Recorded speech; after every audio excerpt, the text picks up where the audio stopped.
But welcome everyone. Thank you for joining us today on this excellent Wednesday afternoon. We moved this from Fridays to Wednesdays, so that's good judgment on our behalf. It looks like we're going to have a good turnout today.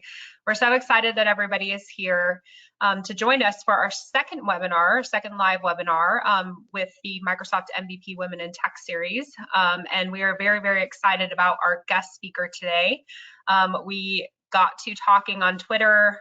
For those of you who don't follow us on Twitter, Mary and Kristen and I are really good friends. We're all in the same application space with Business Central /Nav. And we got to talking about this event last year, and we found out that there was only one MVP of F&O, and she just happened to be female, and we were just like very, very shocked. There are men. Well, there's men. Oh, okay, I'll say one yeah. MVP that's I'm a the woman. Only female. One MVP that's a woman, yeah. And so we were just very shocked to find out like that was the case. That we are still finding in the business application space of Microsoft for women that there's not many that are in business applications. There's not many in the United States. And then Kelly just happens to be an anomaly where she was just the only female, and we're like, hey, we want to talk to you. So it's very exciting to get to know her through the last month, and we're very excited for her to share her journey today. So excited everyone is jumping on, and I'm actually going to hand it over to Mary Thompson, who is our moderator. And Mary, if you want to intro yourself and then give a brief intro, and then we'll go around the room and we'll let Kelly kind of tell her story. Yeah, absolutely. As Shannon alluded, Mary Thompson here. Nice to see everyone again, or for the first time. I have been an MVP in the business application space for a really long time, all the way since November of 2020. Super excited to be here and kind of help maybe promote more women in tech and show that you don't necessarily have to be in this space for a really long time or have a big fancy CS degree to make it in technology. Kristen, you want to go ahead and introduce yourself? Sure. Thanks, Mary. Hi, everyone. I'm Kristen Hausman, and I'm a Microsoft MVP since September 1st of 2020, I believe. Also, as Mary said, super happy to be here and kind of spread the word about how you can aspire and have these dreams, and you can make it reality, right? So we all had these goals, and we just kind of set our mind to it, and here we are today, hopefully inspiring the rest of you. And if you're not an MVP, you're still welcome here. We love to hear from you. If you have some dreams of maybe being an MVP someday, let us know so we can help you, we can guide you in the right direction. Yep. Shannon? And then we will finish off with our lovely guest. Yeah, my name is Shannon Mullins. I am also a Microsoft MVP, also within the last year. I think I'm almost up to my 1-year award year for my MVP award, and kind of started this idea, oh gosh, 2 months ago, where we got to talking about how little women were in the MVP space, and also just coming from being a woman and knowing how many less women there are in tech. I run a Microsoft practice. It's very hard to find really good women that are out there doing what we do. And so we thought it would be awesome to just kind of put together this webinar, inspire others, and encourage you, whether you're in the Microsoft space or you're just a regular old woman in tech doing, something within the technical space. I think that the challenges that our team has seen, and as we've gone through this journey to become MVPs, starting from nowhere, none of us had any kind of technical background to where we're at today. I think it's an inspiring story, and so we're very excited to hear Kelly's story. And Kelly, I'll let you introduce yourself next. All right, hi, I'm Kelly Gustafson. I have been an MVP for almost 5 years now. So about 5 years ago, there was a friend of mine named Heather Williams, who has been a huge supporter of mine and has always had my back and has always encouraged me to pursue things that I've wanted to pursue, reached out to me and said, I think you should be an MVP. And I was like, no, those are for super technical people. I'm not that technical. I just don't see that happening. And she's like, you do everything. You literally do everything. And I know somebody who wants to mentor women in the F&O space named Belinda. And Belinda's on this call. And Belinda got a group of F&O people together because she was at, I think it was MVP Summit, and saw that there just weren't any F&O MVP sisters, right? So she had no sisters in F&O and said, we need to make some of this happen. So that's kind of how I got into it. I started blogging, started just documenting all the things I had already been doing, and I was an MVP like pretty quick. Like it really didn't take very long because I had been doing all the right things. I had been advocating, doing technology, going out and volunteering in the community and giving a lot of different talks, and I had a lot of really good things going on at the time. So that's really how that started. And at that time, I was actually working for an end user. So I was like this ultra anomaly. You were talking about me being an anomaly because I did not work for a partner. And I work for a partner now. But at that point in time, was working for an end user. I was on an older version of AX. And so it was just one of those things that I was doing. And I got it out there and made it happen. And so if anybody kind of wants to talk to me about that and making your journey happen from an end user state, kind of working behind because you're not really up in the know of how that works, then I'd be glad to talk to you as well. Yeah. Oh, sorry. Go ahead. I was just looking at my list here to see if there was anything I'm missing. I don't think so. I think that's really interesting. I don't know if that's news to anyone else, but I didn't realize that you were an end user MVP, right? Like you said, that's totally an anomaly that I've not heard of. So I'm kind of curious, did that, like, obviously they gave you a boost to get into a partner? Were the partners and recruiters all over you at that point? I mean, that's quite an interesting journey from end user MVP to partner. Can you share a little bit about how that worked out for you? It depends on the day how many recruiters reach out to me.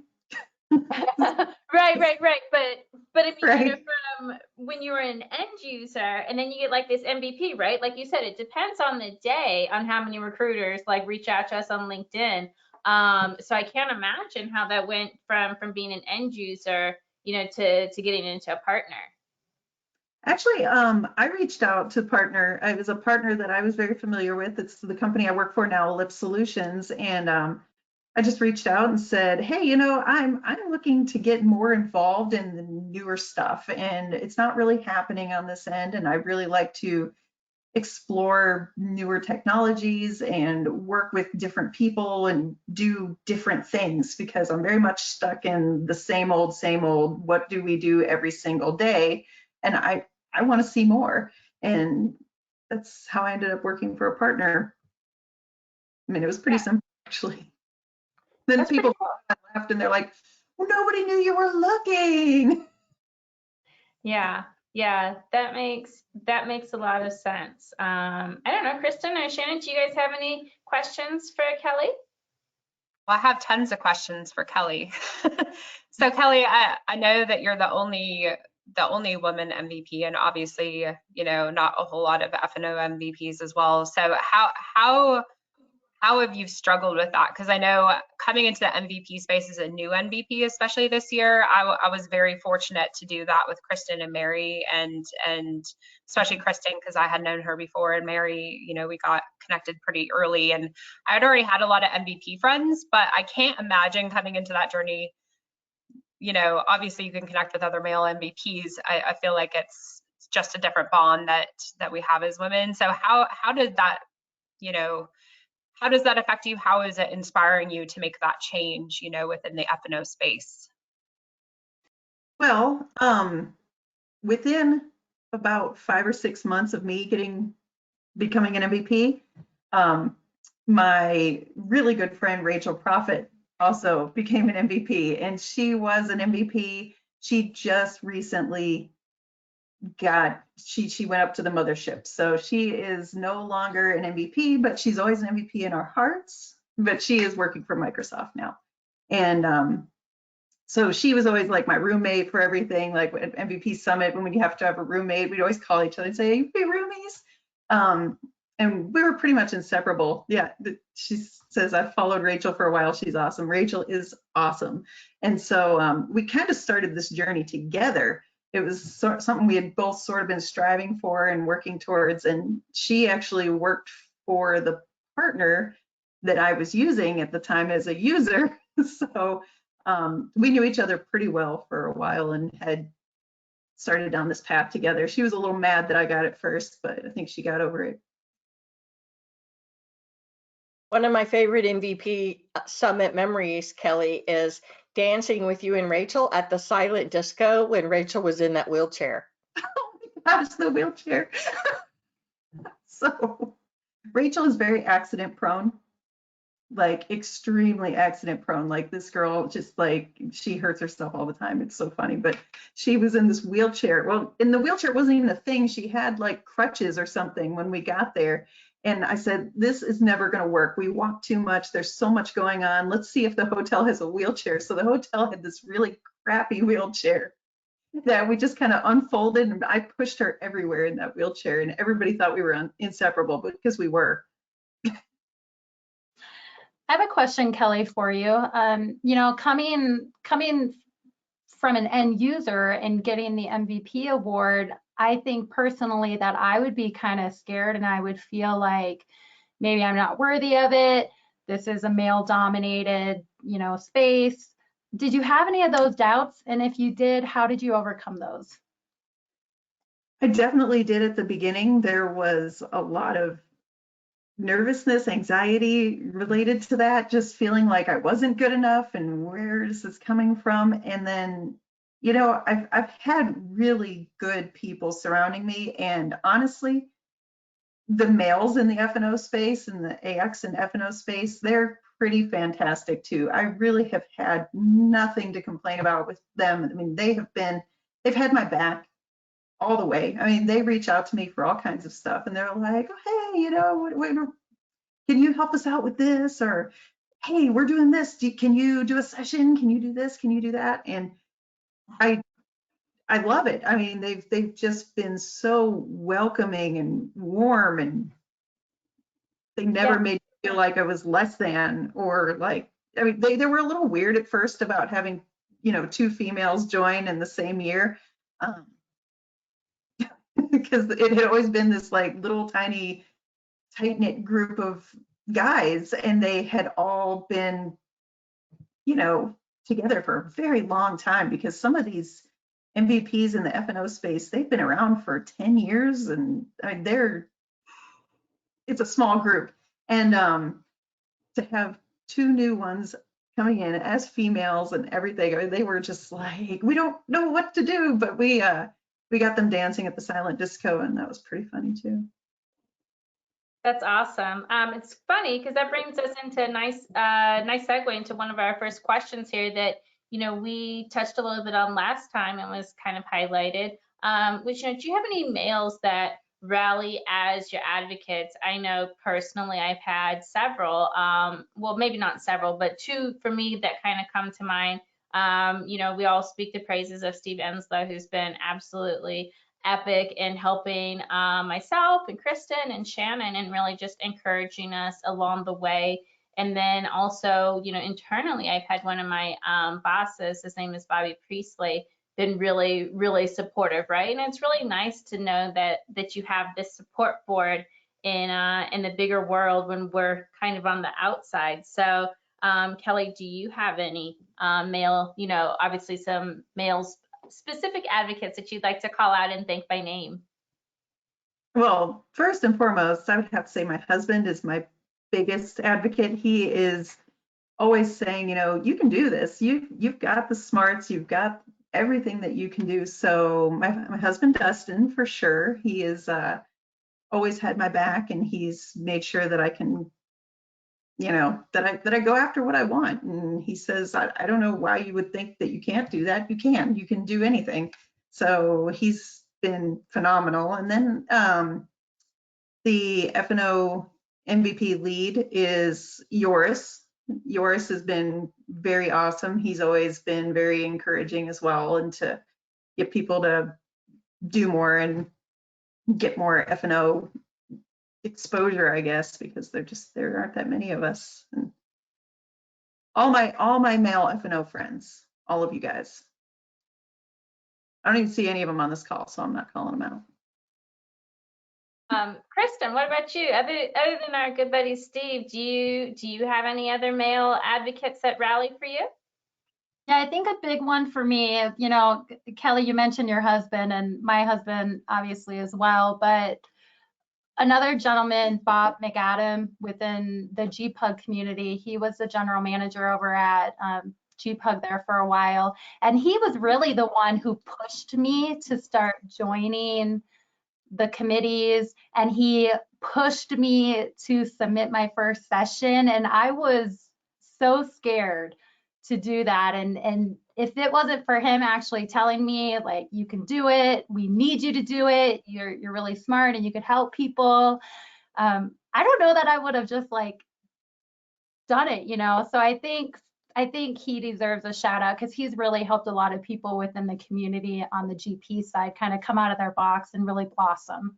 So excellent. Shannon, what about you? Who would you kind of put on your list of advocates? Yeah, so definitely Steve, obviously. I mentioned that in our last webinar, but Sean Dorward actually was the one that first got me into conference speaking, which is a fun story. We were working together back at Interdyne, and he said, well, you're really good at training. You probably should do these conferences. You know, do you want to do one? And I was like, oh, no way. Am I doing that? You know, speaking in front of all these people. I will say, like, my first summit, which was a long time ago now, almost 8 years, I was so nervous to do a session. And at the end of it, I just loved it, and I just wanted to do more. And that kind of, you know, definitely inspired me. So Sean's always been an inspiration to me as an MVP, even before I became one. But also, I have some really good relationships with Ingram Micro and a lot of the team members I work with there. I'm on the partner council now, and actually, Mary Rob Pope reached out to me today, and he's like, I'm excited you're going to be at Dynamics Con. Like, it's awesome what you're doing in the community. So I have a lot of different MVPs and non-MVPs. And then even at work, my managing director right now, he's just like totally supportive of just all the work I'm doing. He was one of the first ones to message me after I got the award and go, you know that there's like barely any women in the United States or in the world that are MVPs, right? And I'm like, yes. He's like, that's amazing. Like, he's like, you should really celebrate that. Like, it's a lot of work, and you should celebrate it. And I do, and I don't take it for granted, but I want to inspire other people to do it, because I would love to see more women where it's not, I think I said this on the last webinar, it shouldn't be a unique thing or an abnormal thing to have women in this space in technology, you know, whether that's in Microsoft or another space. It just shouldn't be an abnormal thing. So, you know, that's the goal of this webinar, and the goal as we go forward is to find other males that will help rally behind us and help lead the charge, you know. Yeah. You know, you guys should always mute me, but and I know this is Kelly's party, but I want to give a shout out to Ed, who is on, he is super supportive of a lot of the people. Ed Gonzalez, he's an MVP on the Power Platform side, and he has always given me the feeling that he's supportive of us diverse women. So shout out to Ed. You know, it's funny, Belinda. I feel like we're like right in tune, because I was going to kind of switch it up a little bit, you know, too.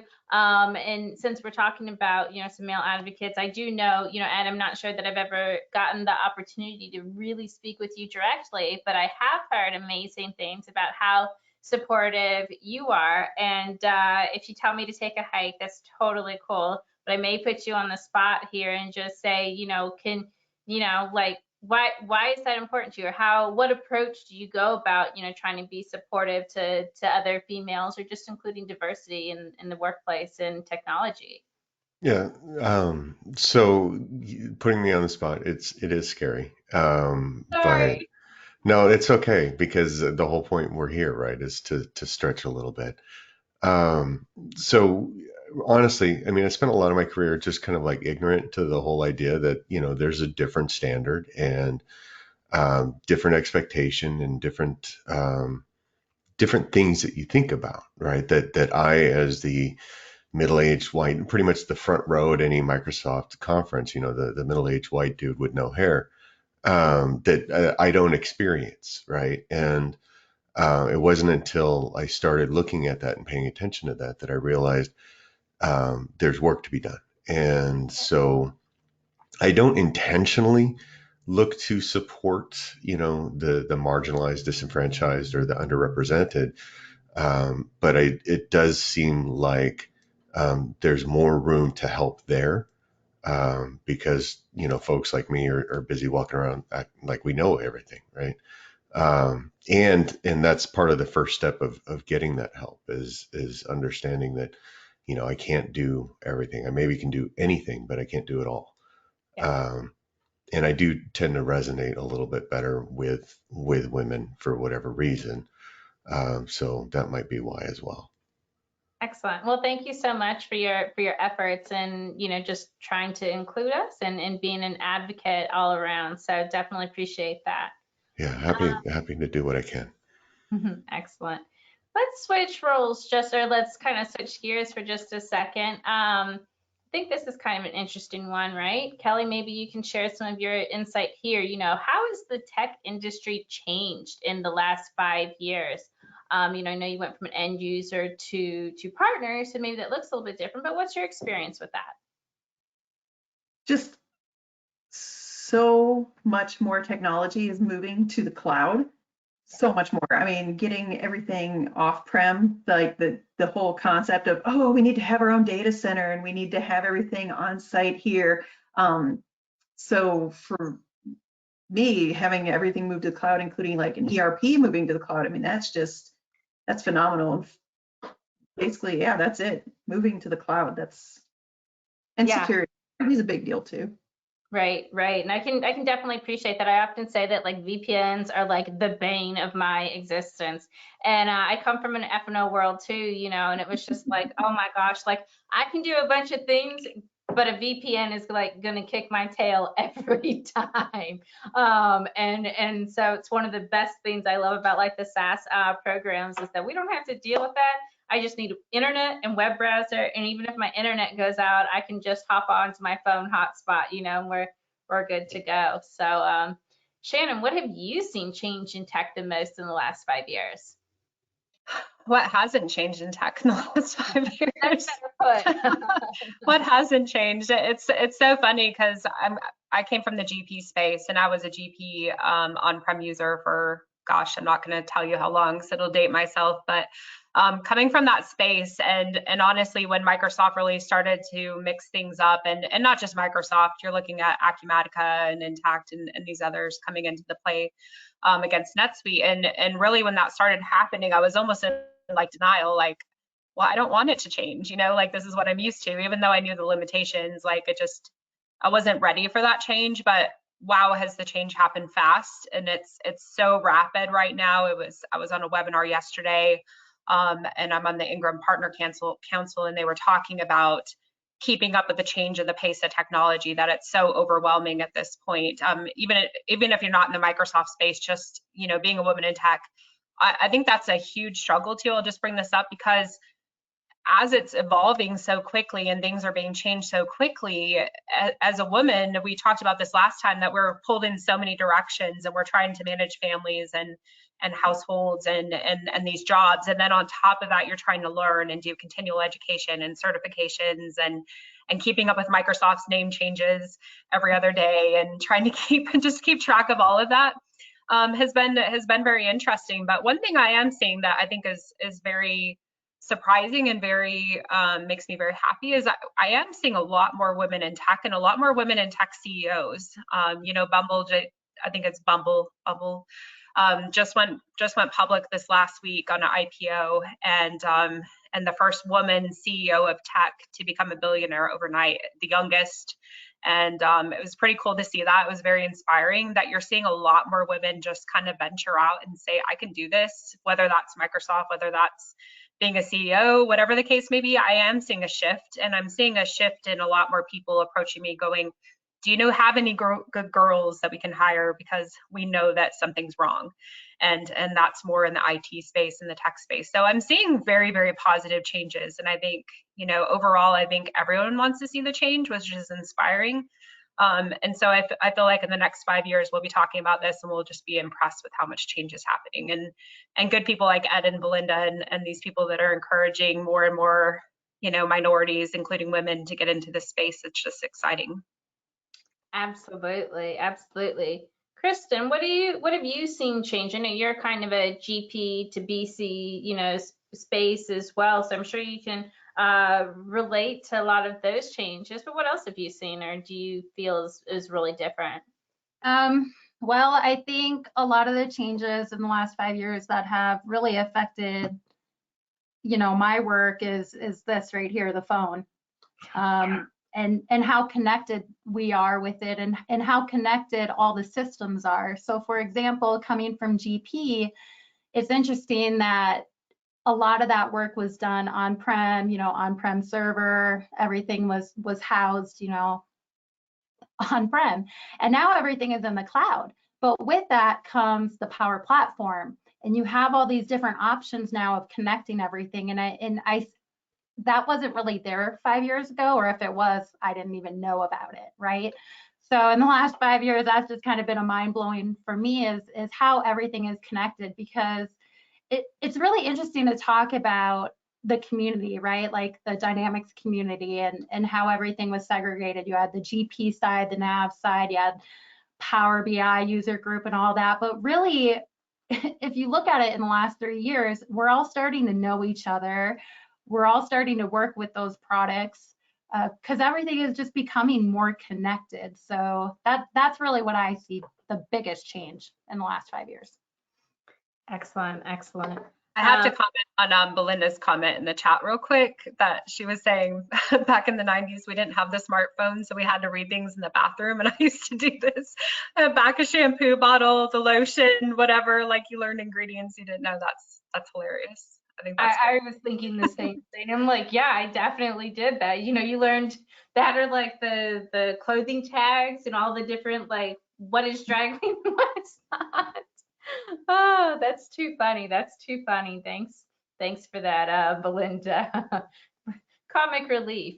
And so as we're saying, one of the things that has definitely changed, and we hope to see change, is obviously more women, which again is why we're all here. But I think that sometimes there's still some scenarios that we maybe have some challenges or barriers that we face as women in technology. And so, Kelly, I'm kind of curious to hear about, whether it be in the tech industry, specifically in the workplace, or maybe if you've ever had any customers, kind of show some sexism, or maybe feel like you weren't quite enough because you were a female consultant helping them out, or, what's your experience there?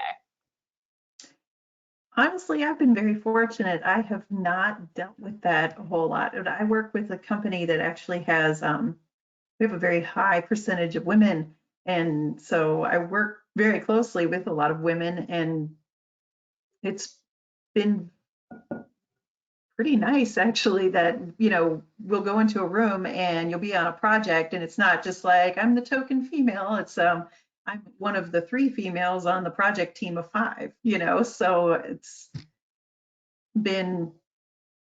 really hasn't been an issue for me. I've been very fortunate, but I do know that other people face barriers. That's just not something I've had to deal a whole lot with. That's really excellent to hear, that it's not everywhere, right? We know it's around there, but it's always nice to hear when there's stories where people haven't necessarily seen that. I've seen less barriers in tech than I have outside of tech. I've only been in the tech world for just a few years, and also living in the South, I seem to find a lot more barriers in different growth levels in work outside of tech. But then actually I come into the tech industry compared to that, and I'm like, oh gosh, this is how people like basically get treated for the most part. Now, of course, there's still certain circumstances and situations where I'm like, oh, okay, this is how we're going to play this game. but it's interesting to me looking at a non-tech versus tech perspective about those different barriers. Shannon, of course, is leading her own, trailblazing path over in the partner area, but I'm sure you've seen some barriers. What have your experiences been, Shannon?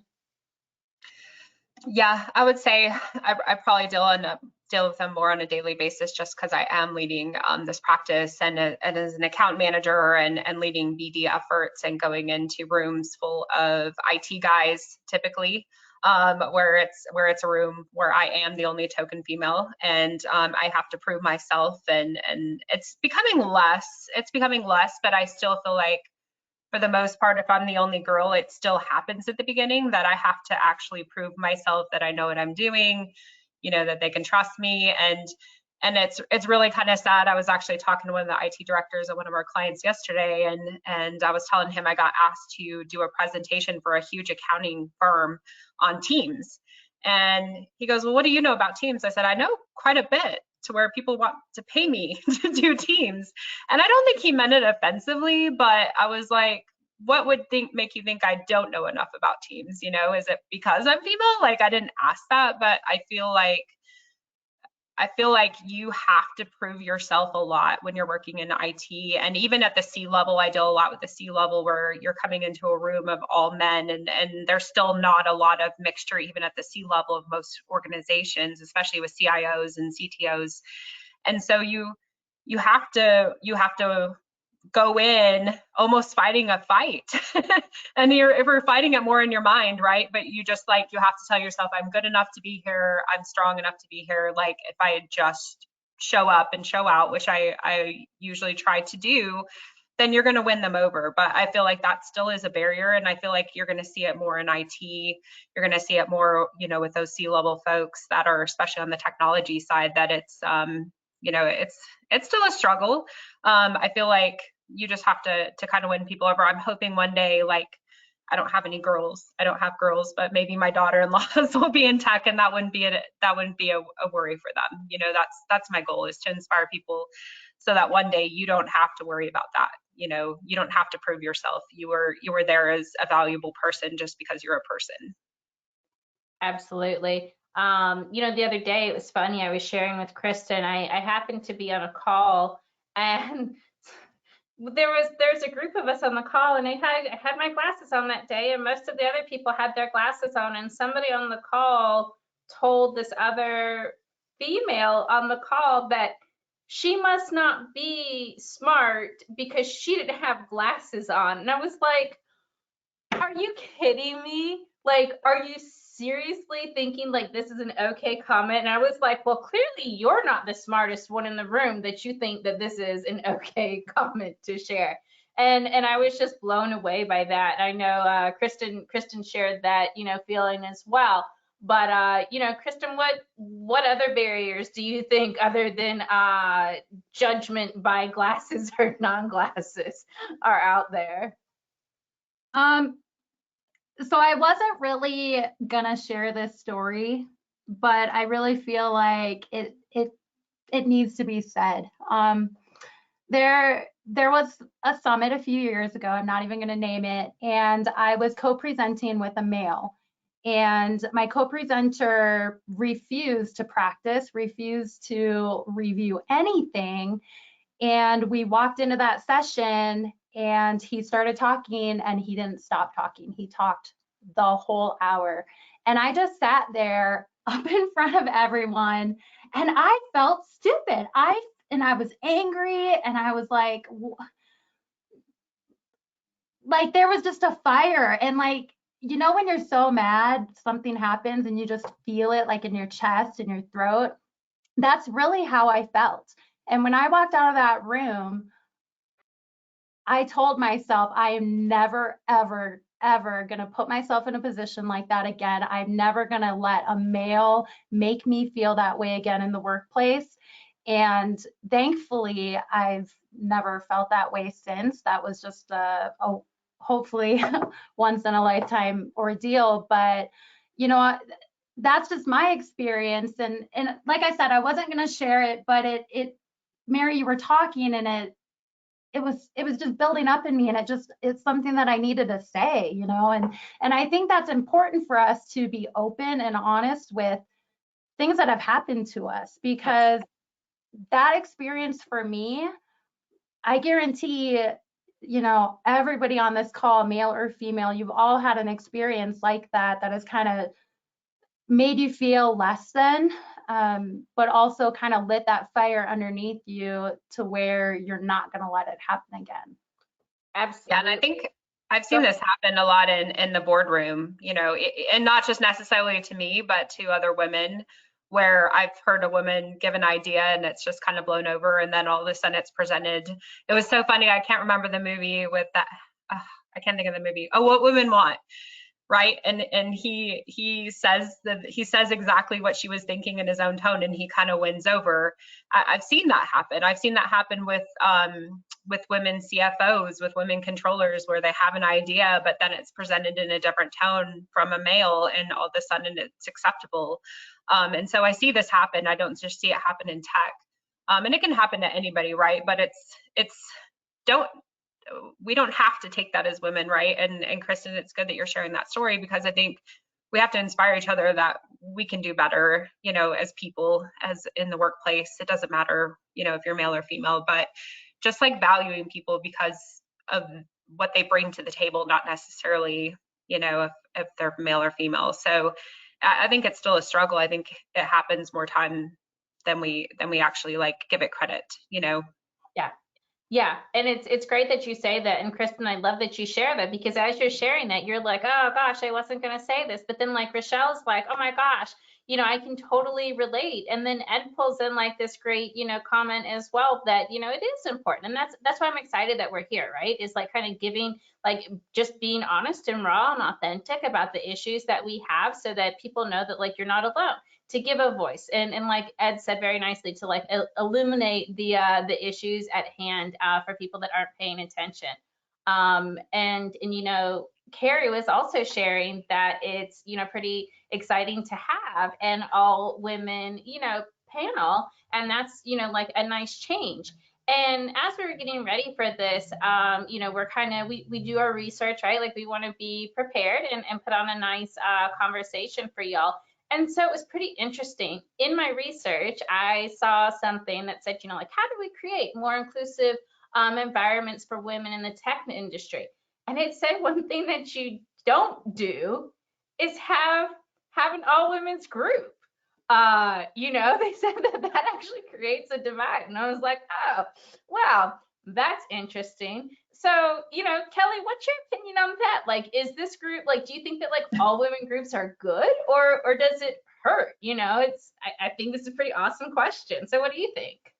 I like women's groups. I join women's groups as much as I can, because it's nice to be around other people who have similar experiences that I have, that are female, that we can kind of bond and talk through things. I mean, I belong to several different women's groups: women in dynamics, women in manufacturing. There's a lot of places where I can go and meet with like-minded people, and it's great to see women being successful. It gives me that feeling that, hey, you know, if she can do it, I can do it. We can all do it, you know, and I want to be that person for other people as well. So, you know, if you're, it just feels like it's a little bit more inclusive. It gives me an opportunity to showcase who I am, and at the same time see what other women in the space are doing. And I think it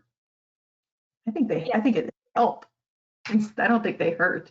No, like, you know, like would Kristen have felt, you know, safe enough, right, to kind of share her experience in a, well, you know, of course, we're super happy to have Ryan and Ed and any other guys that want to come and, you know, support us as well. So it's not that, you know, we don't want them here, but I don't know that you would felt safe if it was like for this big wider audience, right? Where like these are the things that like we're here to talk about. You know, I may guess this, Kristen, but like, what do you think on that?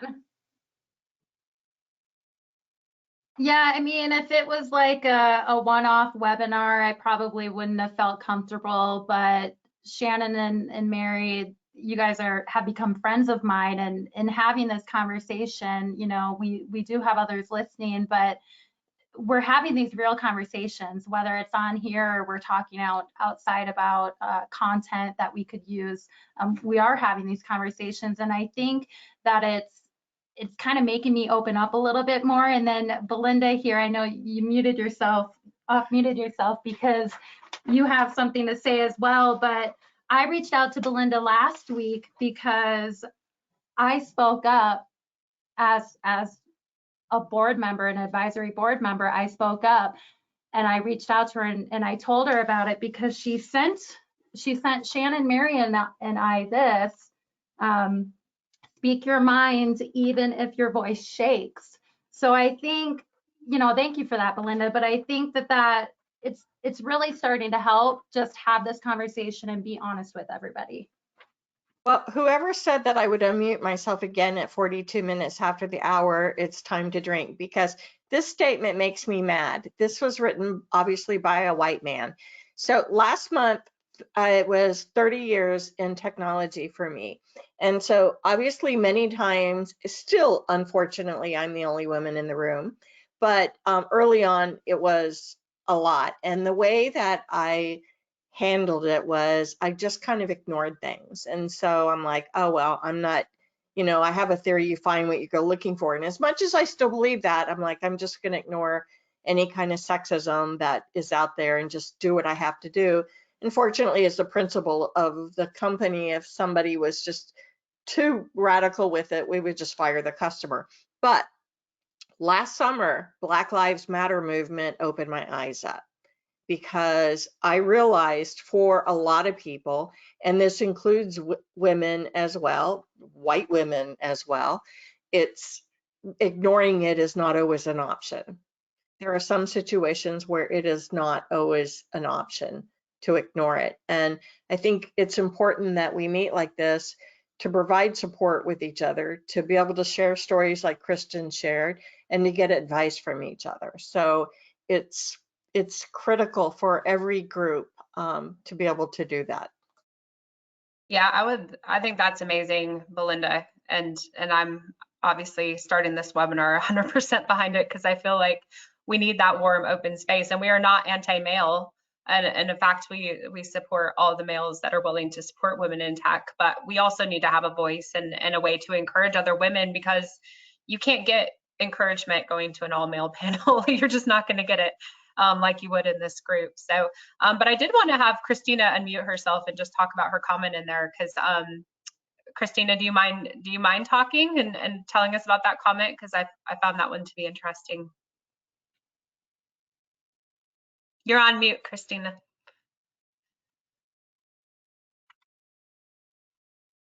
She might not be able to unmute.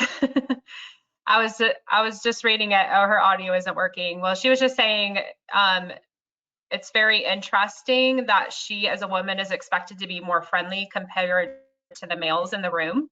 And when she's delivering technical, Mary, you'll love this. When she's delivering technical talks, she expects that the male counterparts will be taken more seriously and not have to entertain where she has to entertain. And Mary, this is a great point, because you with your costumes with Dynamics Con, you know, a lot of people don't know this, but all three of us made it into Dynamics Con, which is a voted on technical dynamics conference, which is, and I know Carrie and Belinda and a couple other girls are in it as well. And I was so surprised to see so many females. But at the same time, I'm almost with you girls and with you, Christina, that I feel like we will have to entertain more or provide something a little different to make sure that our sessions are valued. And I don't feel like we should go into it that way, but I don't know about Christina obviously saying this. Kristen and Mary, what do you feel about that? Because I'm there. Yeah, it, you know, Kristen, I don't mean to talk over you, but I was just going to say, it's kind of funny. I guess I have two things to add to that. You know, it's like I did that last year. You're right, 100%, because I had the biggest imposter syndrome going into it. And I was just so worried that I wasn't going to be taken seriously or technical, that it was like, if you can't beat them, join them. You know what I mean? Almost to that like scenario. So I was like, okay, well, I'll just stand out, because if I'm gonna be like laughed at and be ridiculous, then I will be 100%, ridiculous. And then it was funny because it was like it kind of had some good, feedback. And then I was like, well, cool. I guess I'll just make a name for myself by doing that. But Shannon and Christina, I kind of love that you say that, because it's like, maybe I don't need to, downplay myself. And also, I guess to add to that is that one time I had a fellow consultant, I was just getting into consulting, and she was like, we're really just like really well paid, high class prostitutes. We fly around, we have to go wherever they want us to go. And then we do like our song and dance all day, like, right? Like we have to like entertain our clients like while we're on site, and we do like whatever we want. And then like our partners are like our pimps, because they tell us where to go. And then that's it. And it's absolutely exhausting.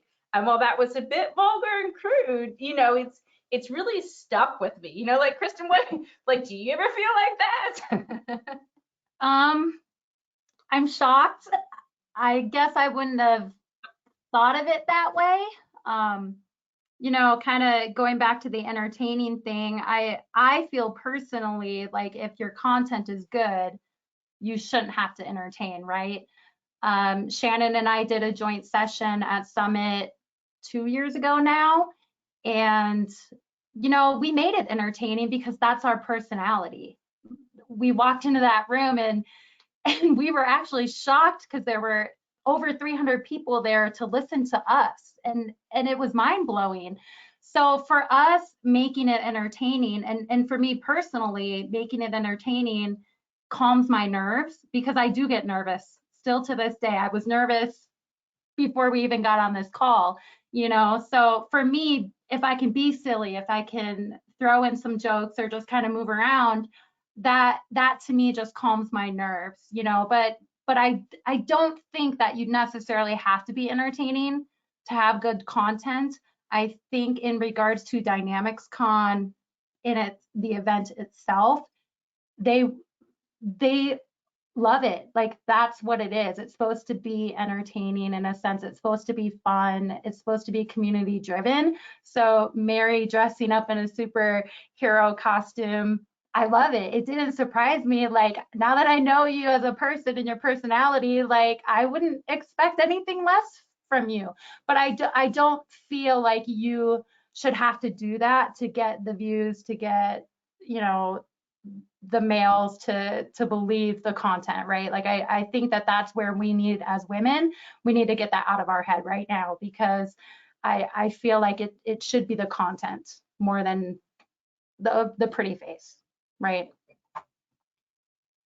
Yeah, and sometimes you'll be surprised going into these. I've done so many conferences and webinars and client trainings, and talked more times in front of people than I can even count. But I can't even explain the amount of males that have come up to me afterwards or ping me on LinkedIn because they were on a webinar and like, oh wow, I was really surprised by the content, and I was like, well, what were you surprised about? That it was a girl? I mean, it was a paid conference, or it was a paid webinar. I was obviously chosen as a speaker to do this. So what was surprising to you? I don't ask those questions, but I feel like counteracting it with that, right? And so, like you said, Kristen, we shouldn't devalue ourselves. We should appreciate that we have our place, and we're very, very honored to be here, but we shouldn't discredit ourselves or have to make it entertaining to be at the table, Rochelle, I don't know if you're able to come off mute, or if you wanted to share on that, because I know that you seem to feel pretty passionately about this topic as well. So I don't know if you wanted to maybe share any of your experiences.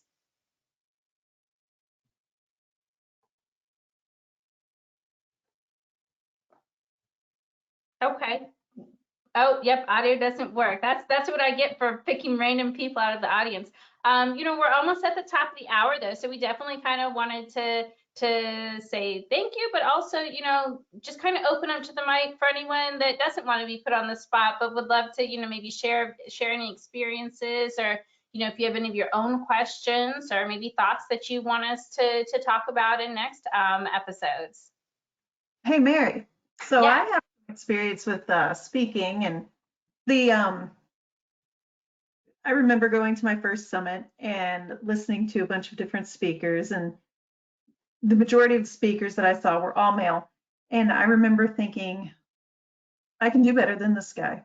I can do better than this. I can do better than this. And um, I tried to reach out and become a presenter, and I was basically ignored. And I said, well, okay, I guess, they don't want to hear from me. That's okay. And then the next year I came back, and that's when I met Heather.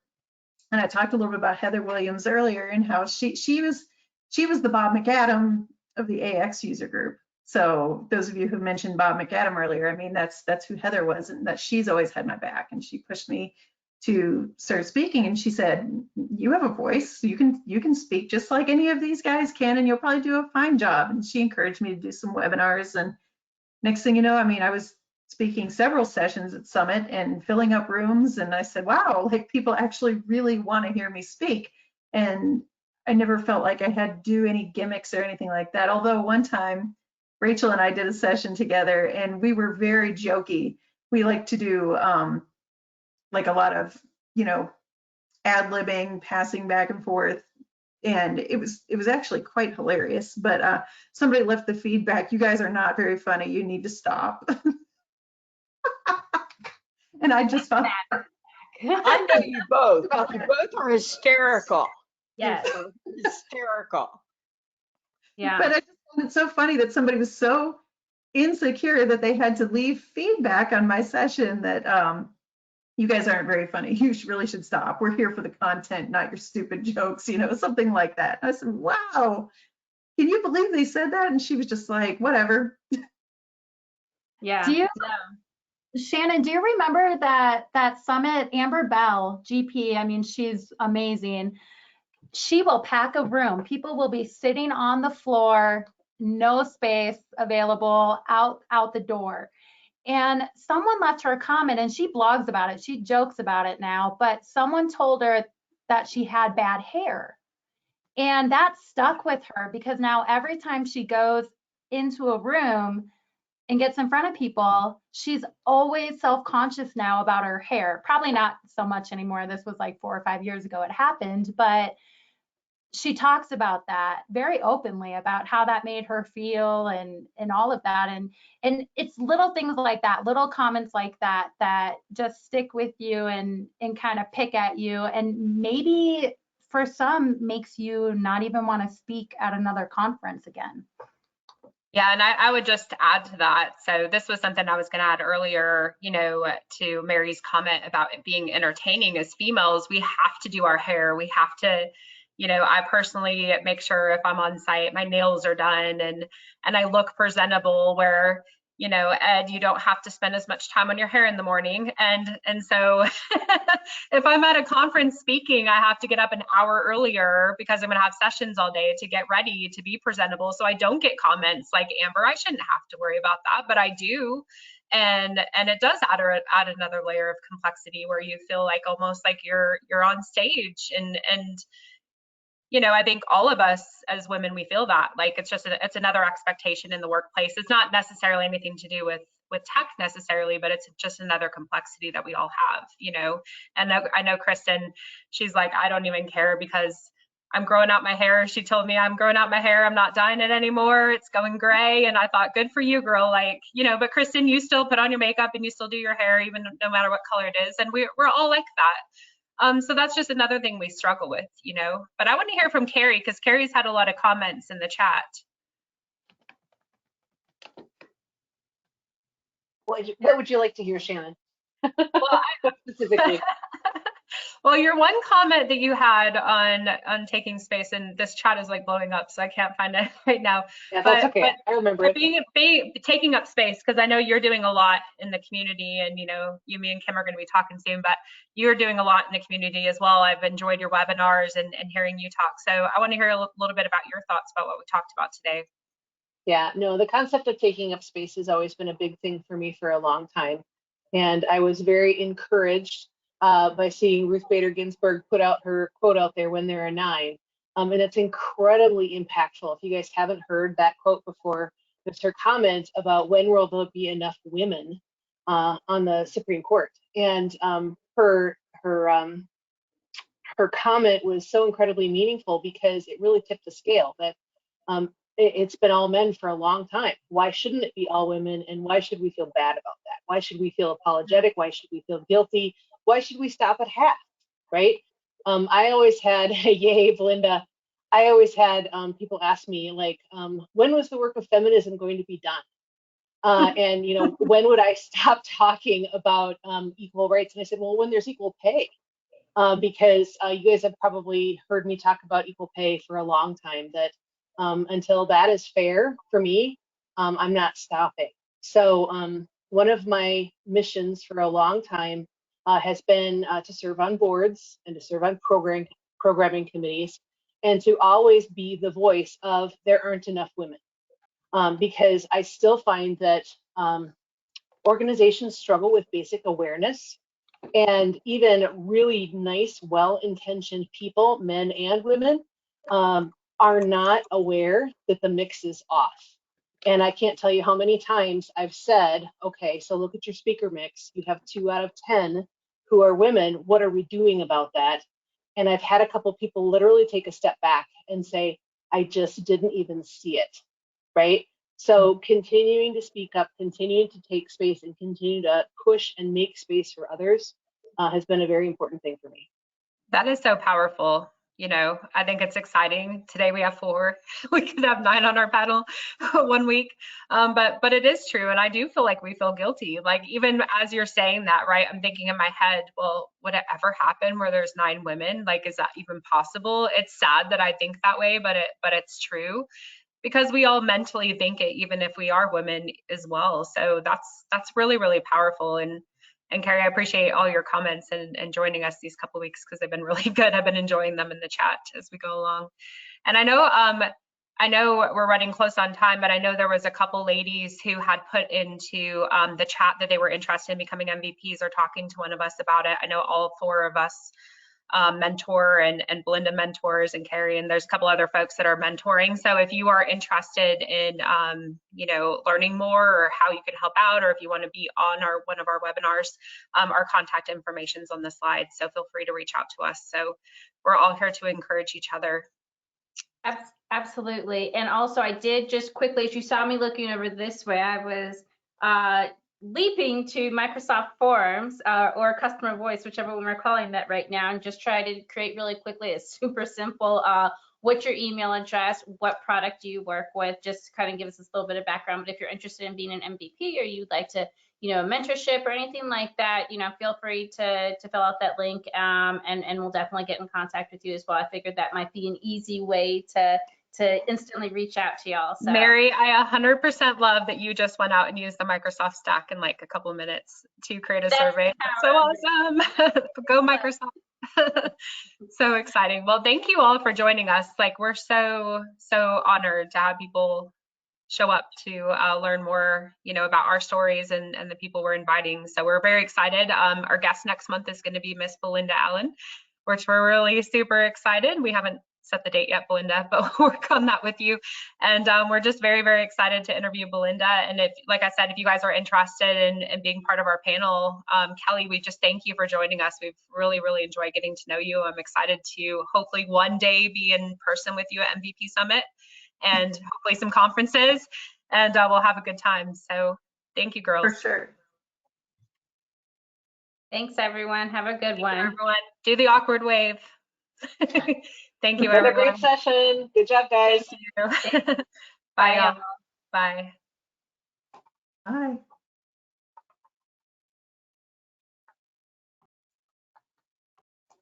Kristen, you want to stop recording? Yep.